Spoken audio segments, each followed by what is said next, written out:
Hola, esto es un circuito, un montaje de un circuito RL, en el que ahora mismo no tiene conectado nada y le voy a conectar un voltaje continuo de 9 voltios. La bobina que hay aquí es de 10 henrios y la resistencia de 50 ohmios.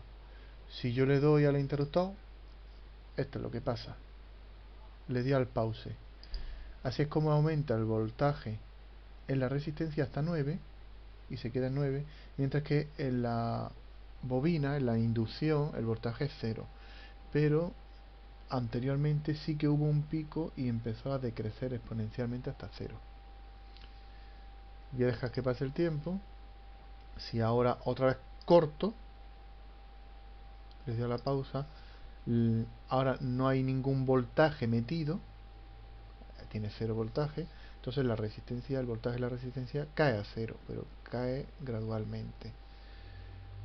En la bobina, ¿qué ocurre? Pues también el voltaje es cero, pero debido a ese cambio, al cambiar la corriente, aparece un pico de voltaje que luego va tendiendo rápidamente a cero, igual de rápido que lo hace la resistencia.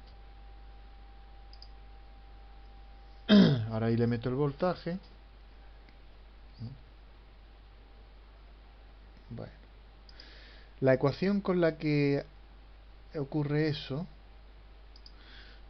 por ahí la tengo que calcular aquí con el programa WX máxima. Tengo, si por ejemplo la resistencia es 50 ohmios, la bobina de 1 milihenrio, un voltaje de 10 voltios, una corriente inicial cero. Bueno, esto me he entretenido yo en calcular. Esta es la ecuación del voltaje en la resistencia. Esta es. Suponiendo este término aditivo, es suponiendo que inicialmente ahí existe una corriente eléctrica. Si estuviera apagado y no hubiera corriente eléctrica, pues este término es cero. Si quiero representarlo, aquí se ve cómo aumenta el voltaje en la resistencia. En la bobina, esta es la ecuación. Si inicialmente no hubiera corriente, pues este término sería cero. Si lo represento, pues veo la forma que tiene.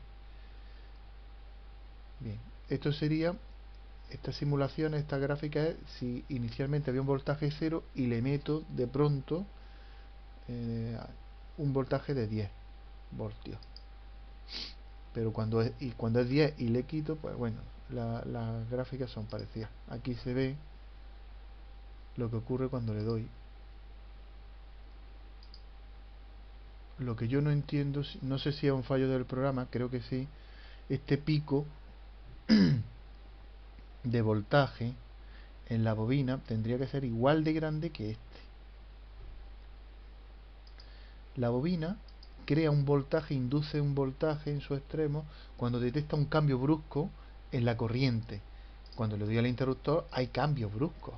Entonces aparecen picos, unos picos que a veces pues puede aparecer un voltaje demasiado grande y que funda el circuito.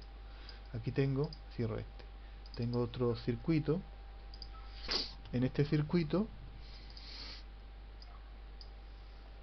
no le tengo metido nada a esta bobina. Bueno, aquí tengo un voltaje, un voltímetro, perdón, y aquí una resistencia de 10 kilo ohmios. Aquí tengo un diodo metido. ¿Por qué? Si yo le doy, oh, veo que aparece un pico, el pico que yo digo, aparece un cambio brusco en la corriente eléctrica y aparece un voltaje enorme, ¿eh?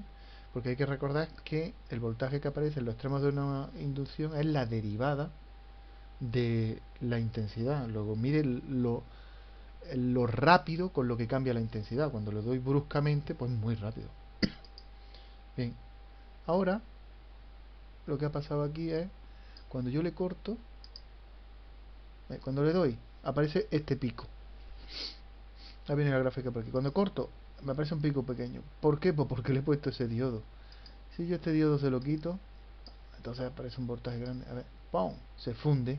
Aparece un pico tan grande que no lo aguanta. Y por eso le he puesto, a ver, esto se arregla así. Vale. Si yo le doy para ese lado no se me funde, no aparece un pico muy grande, no sé yo por qué. Pero para el otro sí. Si yo le pongo esto, evito que aparezca un pico tan grande porque el diodo empieza a conducir con 0,7 voltios y limita el voltaje en los extremos de la bobina. A ver, le voy a dar. ¿Dónde está? Aquí. ¿No? Lo ha limitado a 0,7. ¿Mm? Ese es el problema con los circuitos que tienen una inducción muy grande, que al encender los interruptores aparecen un cambio brusco de intensidad y eso origina en la bobina un cambio, un voltaje enorme en la bobina que puede producir problemas. Muy bien, colorín colorado, este cuento se ha acabado.